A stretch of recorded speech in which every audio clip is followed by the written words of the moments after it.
दोस्तों, आज जो मैं कहानी लेकर आया हूँ उस कहानी का नाम है मृत्युदाता। कंप्यूटर के युग में आज कोई भी बात संभव है। यह बात शशांक ने साबित कर दिखाई है। शशांक हमारे स्कूल का एक ब्रिलियंट कंप्यूटर छात्र है। बाज की सी चमक थी शशांक की आंखों में। इसने एक ऐसा प्रोग्राम तैयार किया है जिसका नाम इसने MB रखा है, अर्थात मिस्ट्री वटर, जिसका अर्थ है नकाब उठाने वाला, यानी भांडा फोड़ने वाला, या यूं कहें ढोल की पोल खोलने वाला। यस सर, कोई व्यक्ति कितने ही पर्दों में क्यों ना छिपा हो, इस प्रोग्राम द्वारा उसे पहचाना जा सकता है। वेरी गुड शशांक, बड़ी बात यह है कि तुमने इस प्रोग्राम को पूरी तरह अपनी अक्ल से तैयार किया है और ये तुम्हारी मेहनत का इनाम। प्रोग्राम ख़त्म होने के बाद कैंग्रेचुलेसन शशांक, मैं तुम्हारे इस प्रोग्राम की चर्चा अपने पापा से करूँगी। वो ज़रूर उसे अपने अखबार में छापेंगे। Thank you. तुम्हारे इस प्रोग्राम का फ़ायदा क्या है? मैं विश्व के बड़े बड़े सुपरमैनों को बेनकाब करूँगा। सबसे पहला नंबर है डोगा का, क्योंकि उसका कार्यस्थल मुंबई है। उसके कुत्ते जैसी मास्क के नीचे किसका चेहरा है यह मैं सबको बताऊंगा अपने इस प्रोग्राम से की बदौलत। शशांक स्कूल के गेट से निकलकर आगे बढ़ा ही था कि हेलो शशांक, तुम्हारा घर मेरे रास्ते में पड़ता है, आ जाओ। आज मैं तो लिफ्ट देता हूँ। वैसे भी आज बेस्ट स्टूडेंट का अवार्ड देने का कार्यक्रम थोड़ा लंबा होने से रात भी हो गई थे। शशांक मना नहीं कर सका। Thank you for lift sir. Your welcome Shashank. दरअसल तुमने जो प्रोग्राम बनाया है उसने मुझे बहुत इम्प्रेस किया है शशांक। आज जुर्म के सफ़ेद पोस्ट ठेकेदारों को बेनकाब करना मुश्किल हो गया है। जुर्म दीमक की तरह इस समाज को खाए जा रही है। जुर्म होता देखकर भी आज लोग आंखें बंद करके गुजर जाते हैं। ऐसा नहीं होना चाहिए। जुर्म करने से बड़ा जुर्म सहना और मूक दर्शन बने रहना, देखते रहना है। जुर्म तब बढ़ता है जब जुर्म से लोहा लेने वाले हाथ मिट्टी हो जाएं।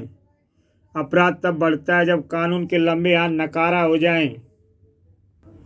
आंखें खुली रहें, कान चौकस रहें तो कोई भी जुर्म को रोक सकता है, कोई भी मुजरिम को दबोच सकता है। ए रुको। उस वक्त किसी चेतावनी का कोई मतलब नहीं था। उस प्रकार बाद हत्यारे की आंखों में से जैसे खून उतर आया था। पागल कुत्ते की तरह गुर्राते हुए वह उस पर झपट पड़ा था। बैंडेज किलर मृत्युदाता, सामने हो तो बात पीठ पर नहीं सिर पर करना चाहिए, क्योंकि दुश्मन जिंदा बच जाए तो वो और ज़्यादा खतरनाक हो जाता है। दुश्मन के सांसों के रास्तों पर मौत के बैरियर लगा देने ही मृत्युदाता का काम है। शशांक के लिए अब कार की सीट पर बैठे रहना दुभर था। मैं पीठ पर वार नहीं करूंगा हत्यारे, सिर पर वार करूंगा, और तुम्हारा वार मृत्युदाता चलने नहीं देगा बच्चे। तभी आग सी लपलपाई। मेरे बारों को तू रोक नहीं पाएगा मृत्युदाता। हत्यारों को ख़त्म करने ही निकलता है डोगा। डोगा अब इसे जाने नहीं देगा। प्रिंसिपल साहब का दम घुट रहा है। मुझे फौरन उनके मुंह पर और नाक पर कसी बैंडेज को उतारना होगा, क्योंकि हत्यारे मृत्युदाता ने उनके हाथ भी पीछे की तरफ बैंडेज से बांध दिए हैं। इधर डोगा का वार बेकार चला गया था। ओह, छाती पर बुलेट प्रूफ पहन रखी है, लेकिन तेरी खोपड़ी पर ऐसा कोई कवच नहीं है जो मेरी गोली को रोक सके। ओह, ये क्या? मेरी खोपड़ी को कवच की ज़रूरत नहीं पड़ती, क्योंकि मेरी खोपड़ी मेरे बच निकलने के आइडिया पैदा करती है डोगा, और दुश्मन की ज़िंदगी के रास्ते को ब्लॉक। मृत्युदाता ने डोगा की नाक और मुंह पर बैंडेज इतना कसकर लपेटा था कि डोगा को भी अपनी सांसें पल भर में ही रुकती नजर आईं। मुझे फौरन इन बैंडेज को अपने चेहरे से हटाना होगा। उफ, अगर मेरे चेहरे पर मास्क न चढ़ा होता तो पलकों से शक्तिशाली हैवेंसिंग लगी। ये बैंडेज उतारना बड़ा तकलीफदायक होता। मृत्युदाता कहाँ गया? वह सिर्फ अपनी धूल छोड़ गया था। मृत्युदाता, मैं हमेशा सोचता हूँ मास्क के नीचे इसकी सूरत कैसी होगी। मैंने भी डोगा के बारे में काफ़ी सुना है, मगर आज देखा पहली बार है। डोगा मानवता की चौकीदार, अपराधी जिसके नाम से थरथराते हैं। इसका तो मैं भी फैन हूँ। कभी कभी इसके बारे में जानने की बहुत इच्छा होती है कि ये कौन है, क्या है। आज इससे ज़रूर मिलूँगा सर। जबकि अपना काम ख़त्म करके चल पड़ा था डोगा। मृत्युदाता के हाथों मरने वाला ये पहला भिखारी नहीं है। इससे पहले भी कई भिखारी उस हत्यारे के हाथों इस तरह की मौत का शिकार हो चुके हैं। भिखारियों की हत्याएं मृत्युदाता क्यों कर रहा है? ठहरो डोगा। आगे बढ़ता डोगा प्रिंसिपल की पुकार पर ठिठक गया था। डोगा की प्रश्नवाचक सी बनी निगाहें कि वो देखते प्रिंसिपल साहब बेखौफ होकर बोले, डोगा, मैं ग्रीन पब्लिक स्कूल में प्रिंसिपल हूँ। बहुत नाम सुना है तुम्हारा। कब से इच्छा है तुम्हें नज़दीक से जानने की। मैं तुम्हारी सूरत देखना चाहता हूँ डोगा। डोगा देखता रह गया उन्हें।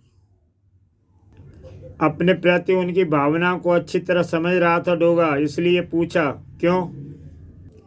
क्योंकि कोई अगर किसी का फैन है तो उसे कम से कम उसकी सूरत का तो पता होना चाहिए। आप डोगा के फैन हैं, मेरी उस सूरत के नहीं, और डोगा को आप देख ही चुके हैं। Sorry sir. निराश मत हो सर, डोगा की सूरत मैं आपको दिखाऊंगा अपने मिस्ट्री बस्टर प्रोग्राम से उस बेनकाब करके। इधर शायद गोली चलने के बाद अस्पताल की इमारत से किसी ने पुलिस को फ़ोन कर दिया था, जिसका परिणाम था वह पहुंचती पुलिस कंट्रोल रूम और एम्बुलेंस की गाड़ियां। पुलिस, किसी को नहीं पता था कि उस वक्त घटनास्थल से वापस लौटते शशांक की किशोरी मस्तिष्क में कैसी खलबली मचने लगी थी। तुम्हारी सूरत अब जल्दी ही सबके सामने होगी डोगा। कंप्यूटर में फीड कर दूंगा, और बहुत जल्दी, क्योंकि आज मैं तुम्हारे बारे में पूरी जानकारी का डाटा, जिसे पढ़ने के बाद मेरा एमबी प्रोग्राम अपना निष्कर्ष देगा। शशांक के हाथ बड़ी तेजी के साथ कीबोर्ड पर चल रहे थे। जल्दी शशांक की आंखों में एक विशिष्ट चमक नजर आने लगी।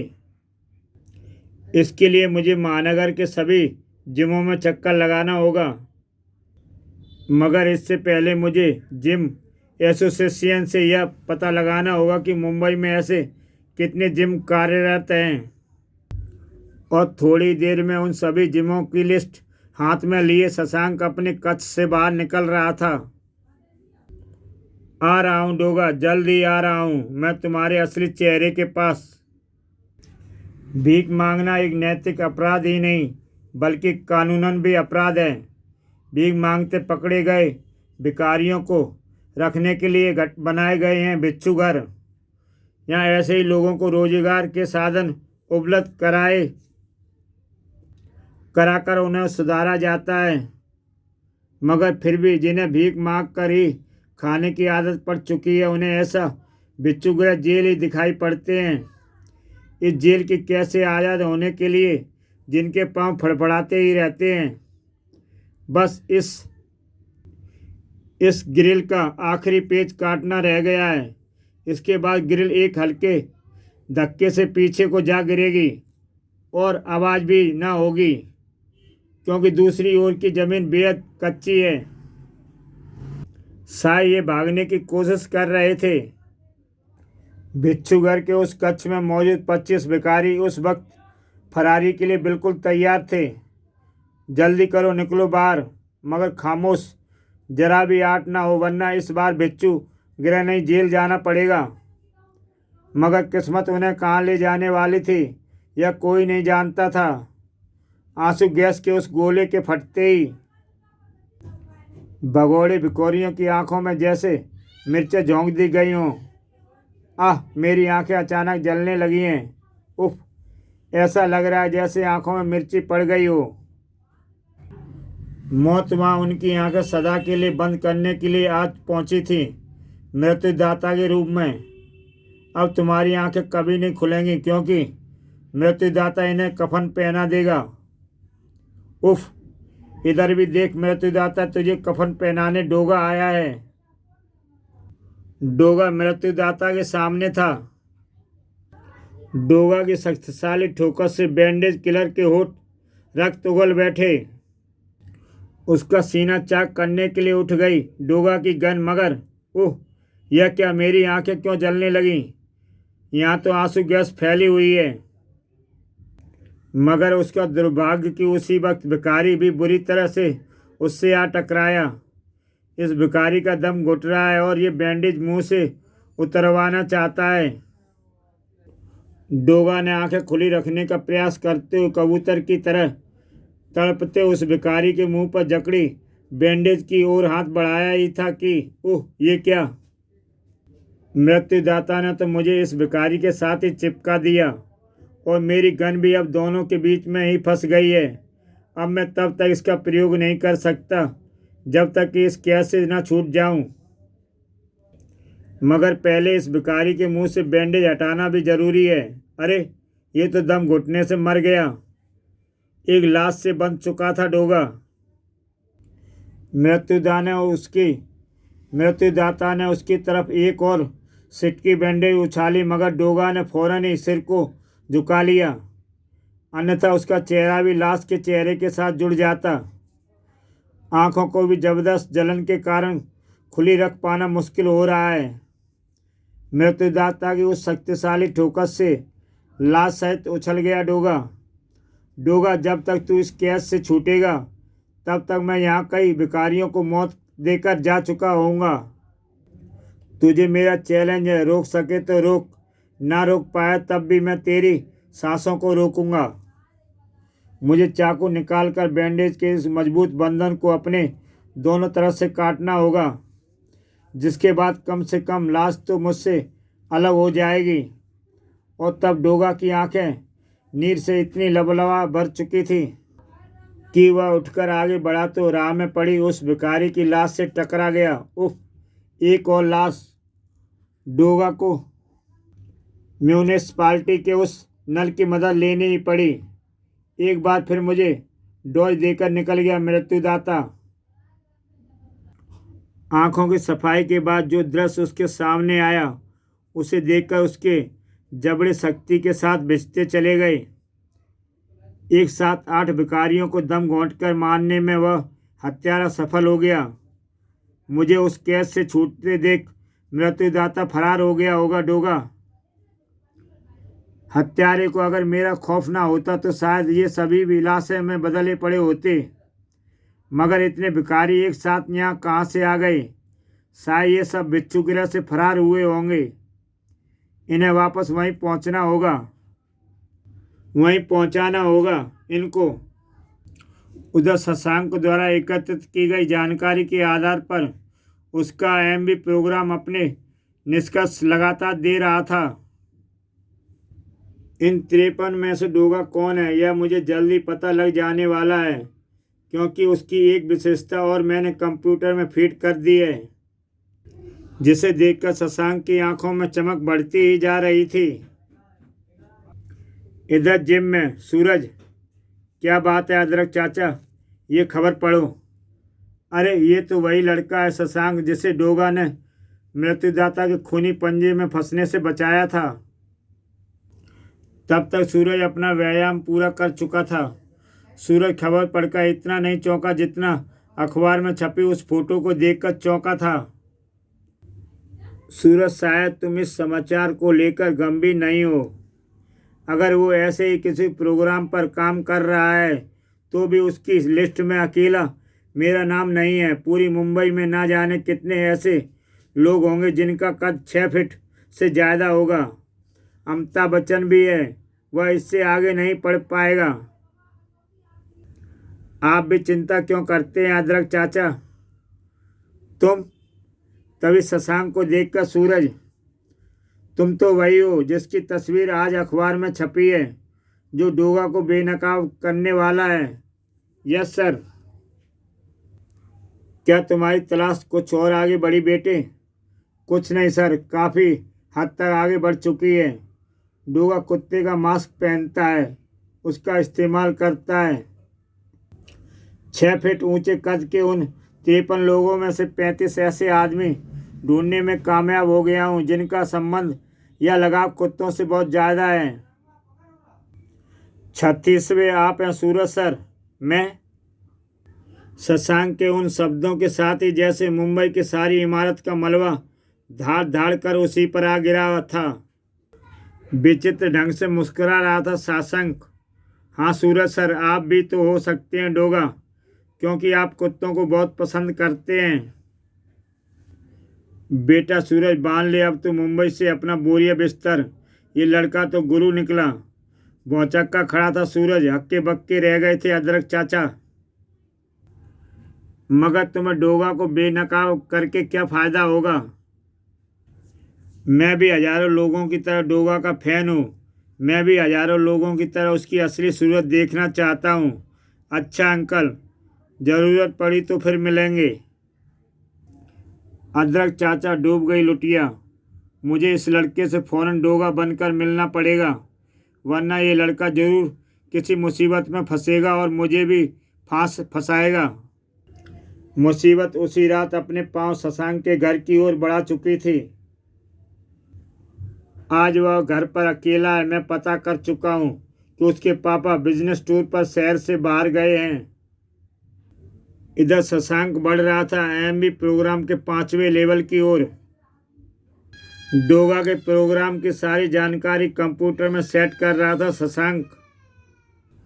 लेवल 7 पर मैं पता लगा लूँगा कि डोगा कौन है। अब मैं डोगा के बहुत निकट पहुँच चुका हूँ। वाह, सचमुच शशांक डोगा के बहुत निकट था।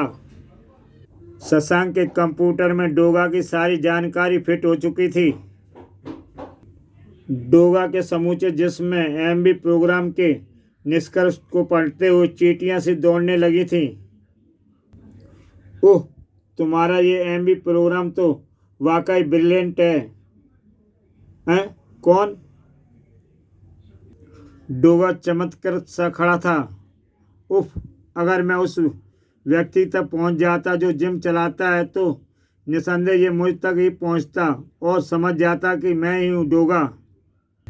क्या डोगा का रहस्य अब रहस्य नहीं रहेगा? क्या सबको पता लग जाएगा सूरज ही है डोगा? डोगा का वह रहस्य जिसे आप हमेशा जानना चाहते हैं, आपके लिए वह रहस्य नहीं रहने वाला, अब खुलने वाला है शशांक के द्वारा।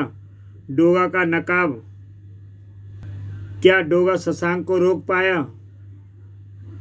इन सभी प्रश्नों के जवाब जानने के लिए आप मेरा YouTube चैनल सब्सक्राइब करें और देखें मृत्युदाता भाग 2। ऐसी बेहतरीन कहानियाँ देखने के लिए मेरा YouTube चैनल सब्सक्राइब करें।